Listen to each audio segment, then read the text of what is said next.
J'ai choisi comme texte pour aujourd'hui Colossiens chapitre 3, verset texte 12 à 17.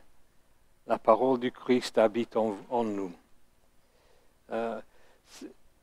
Colossiens, c'est un livre, une lettre écrite par l'apôtre Paul à une église à peu près 30 ans après la mort, la résurrection, l'ascension de Jésus-Christ. Et le but de cette lettre, c'est d'encourager les membres de l'Église de vivre pleinement la vie nouvelle qu'ils avaient trouvée en Jésus, tout en soulignant l'importance de notre union avec lui, avec Jésus. Nous avons tout en Jésus-Christ. Nous n'avons pas besoin de chercher ailleurs. Quelle bonne nouvelle pour nous, que tout ce dont on a besoin dans la vie chrétienne, on a en Jésus-Christ. On va lire le texte, Colossiens 3, versets 12 à 17. Ainsi donc, en tant qu'être choisi par Dieu, saint et bien-aimé, revêtez-vous de sentiments de compassion, de bonté, d'humilité, de douceur, de patience. Supportez-vous les uns les autres. Et si l'un de vous a une raison de se plaindre d'un autre, pardonnez-vous réciproquement. Tout comme Christ vous a pardonné. Pardonnez-vous aussi. Mais par-dessus de tout cela, revêtez-vous de l'amour qui est le lien de la perfection. Que la paix de Christ, à laquelle vous avez été appelés pour former un seul corps, règne dans votre cœur. Et soyez reconnaissants que la parole de Christ habite en vous dans toute sa richesse. Instruisez-vous et avertissez-vous les uns les autres en toute sagesse par des psaumes, par des hymnes, par des cantiques spirituels. Chantez pour le Seigneur de tout votre cœur sous l'inspiration de la grâce. Et quoi que vous fassiez, en parole ou en acte, faites tout au nom du Seigneur Jésus, en exprimant par lui votre reconnaissance à Dieu le Père. Notre point de départ pour cette prédication, c'est le verset 16, qui va apparaître comme ça. Dans la version seconde 21, que la parole de Christ habite en vous dans toute sa richesse. Et dans la Bible du Semeur, le même verset, que la parole du Christ réside au milieu de vous dans toute sa richesse, qu'elle vous inspire une pleine sagesse. La parole du Christ, c'est quoi? C'est la Bible lue, entendue, étudiée, méditée, prêchée. Mais qu'est-ce que ça va le dire que la parole du Christ habite en nous? Que cette parole réside. Qu'est-ce que ça veut dire?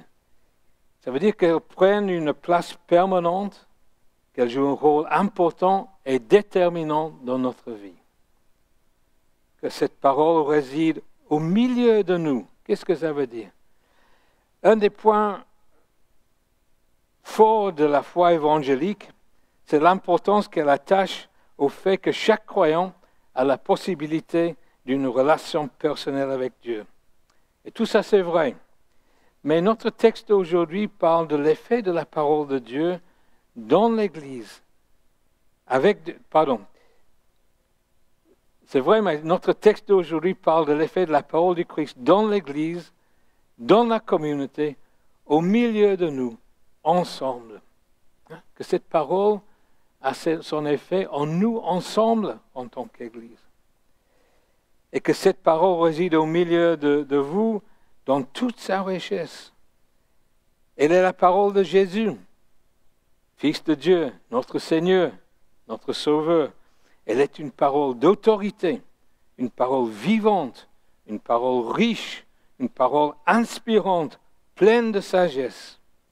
Elle peut changer nos idées, changer notre comportement, changer notre vision de l'avenir pour que nous puissions vivre notre foi ensemble en harmonie avec le plan de Dieu pour son Église et le plan de Dieu pour ce monde. Et qu'est-ce que ça veut dire en pratique? Que la parole de Dieu réside au milieu de nous dans toute sa sagesse, dans toute sa richesse, pardon. J'ai choisi un exemple de l'histoire de l'Église. Il y a à peu près 10 ans, cette Église, comme on a vu dans le petit film qu'on vient de voir, cette Église se réunissait dans ses propres locaux à Veneux-les-Sablons, juste en face de la gare. À cette époque-là, elle avait 3 projets. On avait le projet d'une implantation d'église à Dom-Marie-d'Antilly. On avait le projet de trouver un nouveau pasteur, parce que l'ancien pasteur, il arrivait à son l'âge de retraite. Et on cherchait aussi le moyen de soutenir le nouveau pasteur. Et le 3e défi, c'était un bâtiment plus grand. Et donc, on a décidé d'avoir 3 soirées de prière ensemble pour remettre tout cela devant le Seigneur. Et la 2e soirée, on a invité tous ceux qui étaient là de réfléchir sur ce qu'ils pensaient que Dieu voulait dire à l'Église dans l'état où elle était. Et donc chacun est venu avec un verset biblique, on a partagé ces versets-là. Et après, on a fait l'analyse de ces versets qui ont été cités pendant cette réunion de prière. Et nous avons, en tant qu'anciens, nous avons discerné que dans tous les versets donnés, il n'y avait que 3 thèmes, trois thèmes que nous avons synthétisés en 3 mots d'ordre de la part du Seigneur pour nous. Le premier thème, c'était de ne pas avoir peur. Le 2e thème, c'était de veiller sur l'unité de l'Église. Et le 3e thème, c'était d'avancer avec nos projets. Et moi, j'avais gardé ces 3 choses en tête. Je n'avais pas besoin de regarder dans mes archives pour trouver ça, parce que c'était tellement important pour l'Église. Ces 3 mots d'ordre nous ont donné une assurance, une confiance, ils nous ont motivés. Dans la situation qu'on vivait, la parole de Jésus a pris place au milieu de nous. Elle nous a donné la foi, la force, l'assurance que Jésus était avec nous dans nos projets et qu'il pourvoira pour tous nos besoins. Et quels étaient les résultats de tout ça? Bon, on a trouvé un nouveau pasteur qui est avec nous aujourd'hui. L'Église s'est implantée à Dom-Marie-d'Antilly et Dom-Marie-d'Antilly a elle-même implanté une église à Provins qui va tout à fait bien et un nouveau bâtiment. Ce bâtiment que vous avez aujourd'hui, le rêve est devenu une réalité. Hein? Et il y avait bien sûr les nuits blanches, mais bon, ça fait partie de ce projet d'avoir une église plus grande et accueillante pour plus de gens. Et lorsque je me suis réfléchi sur ces 3 mots d'ordre, n'ayez pas peur, veillez sur l'unité de l'Église et avancez. Quand je suis réfléchi sur ces 3 mots d'ordre, je me suis rendu compte qu'elles sont valables aujourd'hui. Ces mots d'ordre ne sont pas périmés, pas encore à sa date d'expiration. Et je vous les redonne aujourd'hui, ce matin, pour que cette parole de Christ puisse continuer à résider au milieu de vous et de porter du fruit. N'ayez pas peur. La vie chrétienne n'est pas une longue fleuve tranquille. Combien de fois on entend ça, quoi. Mais notre texte en Colossiens nous donne 3 bonnes raisons pour ne pas avoir peur. On va relire le verset 12.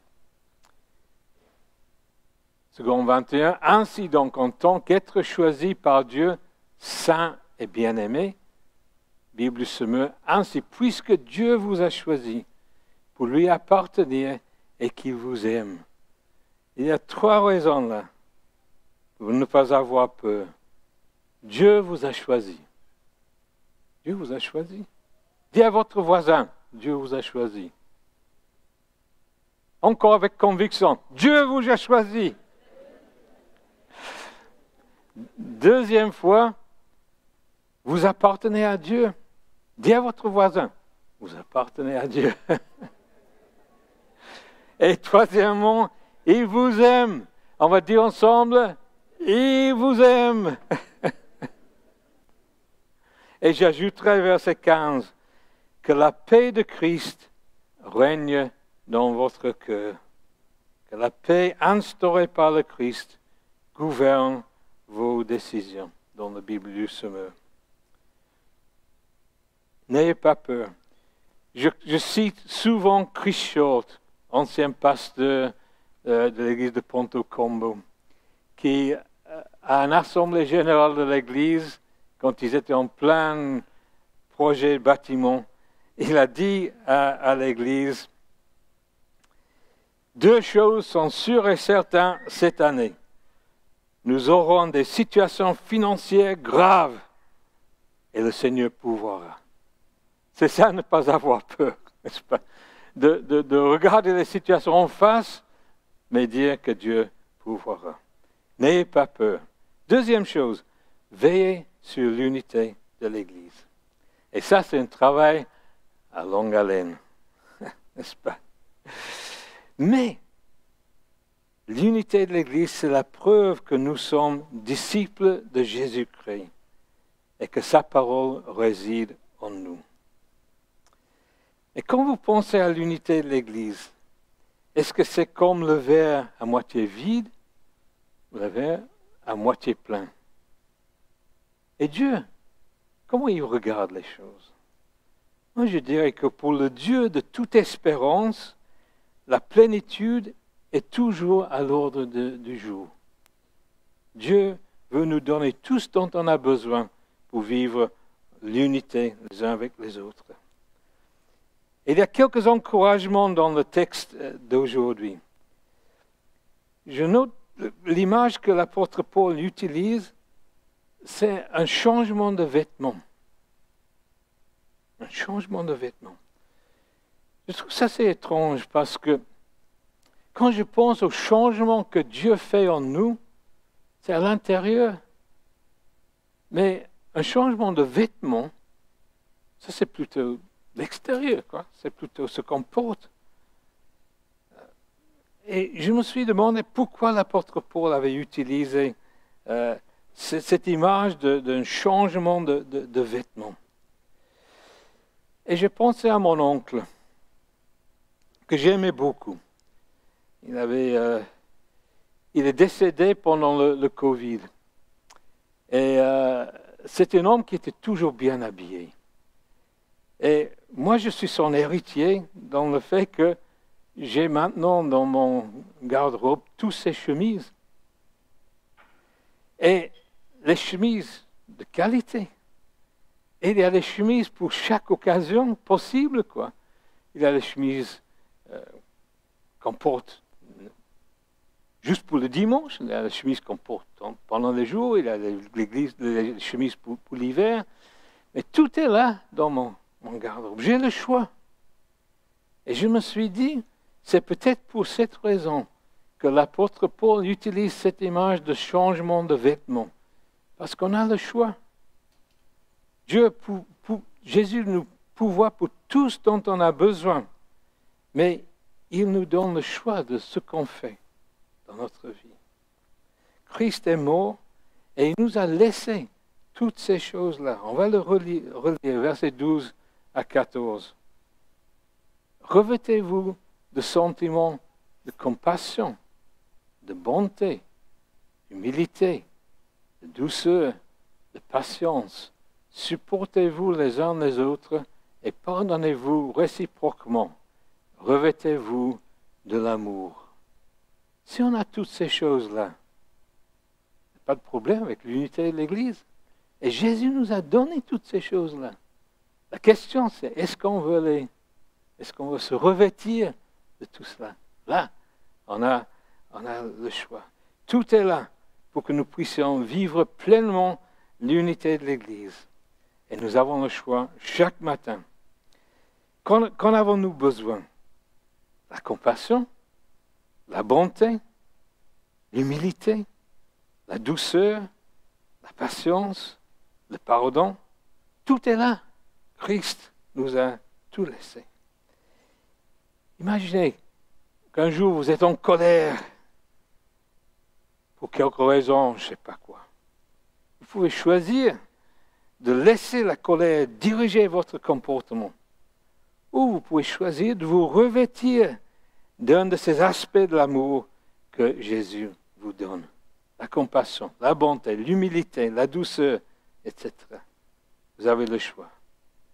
Mes amis, veillez sur l'unité de l'Église. C'est primordial pour l'avancement et pour nos projets. Et le troisième mot d'ordre que le Seigneur a donné à l'Église. N'ayez pas peur, veillez sur l'unité de l'Église, avancez. Pour l'avenir, une Église a toujours besoin d'avancer, toujours besoin d'avoir un projet. Nous vivons dans une période bénie en ce moment. Je cite encore Chris Short, qui nous a dit dans un week-end d'église qu'on a eu en tant qu'église ici, il a dit il n'a jamais été un moment aussi favorable pour être chrétien en France que maintenant. On est dans une période bénie. Et quand on regarde, surtout dans la région parisienne, comment les églises grandissent, c'est incroyable. On vit dans une période bénie. Et quand je préparais cette prédication, j'ai écrit « Quel est le projet de l'église de Varennes pour les 5 ans à venir ?» Et Sylvain a déjà répondu à cette question-là. Projet de finir le bâtiment. Hein? Un projet de s'investir dans les œuvres sociales. Hein? Mais continuez dans cette démarche-là. Parce que si Dieu a déjà fait tout cela qu'on voit devant nous, c'est parce qu'il a quelque chose en plus pour l'Église à faire dans l'avenir. Avancer. Et le verset 17 dans notre texte nous encourage. Et quoi que vous faisiez, en parole ou en acte, faites tout au nom du Seigneur Jésus, en exprimant par lui votre reconnaissance à Dieu le Père. Quoi que vous faisiez, vous n'êtes pas limité dans vos projets. Vous pouvez avoir des projets avec le Seigneur. Il vous guidera et il vous pourvoira. Quoi que vous faisiez, en parole ou en acte, faites tout au nom du Seigneur Jésus, en exprimant par lui votre reconnaissance à Dieu le Père.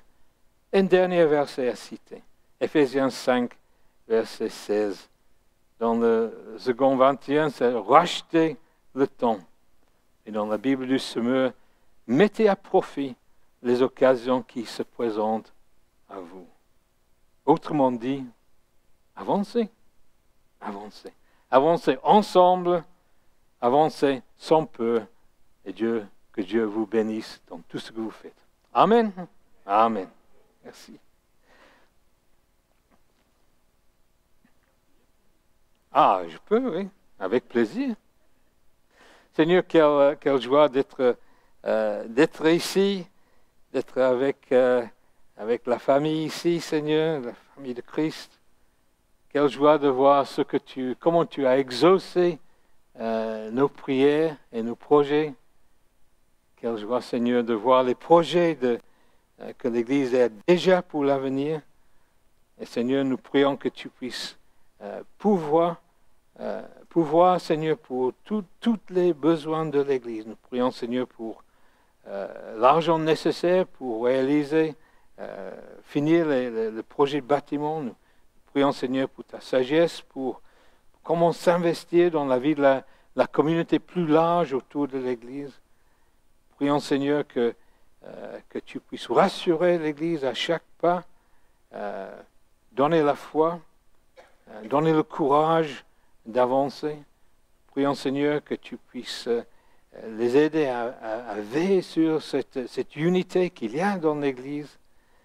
On te demande, Seigneur, que tu puisses leur donner la foi aussi de saisir et de vivre toutes les choses que tu as déjà accomplies pour nous par la mort, la résurrection, l'ascension de Jésus-Christ. Et Seigneur, nous voulons te remercier car nous sommes ton peuple. Tu nous as choisis pour avancer ton royaume ici, dans ce monde. Et nous prions pour ta bénédiction sur l'Église dans tout ce qu'elles font à cet égard. Nous prions au nom de Jésus. Amen.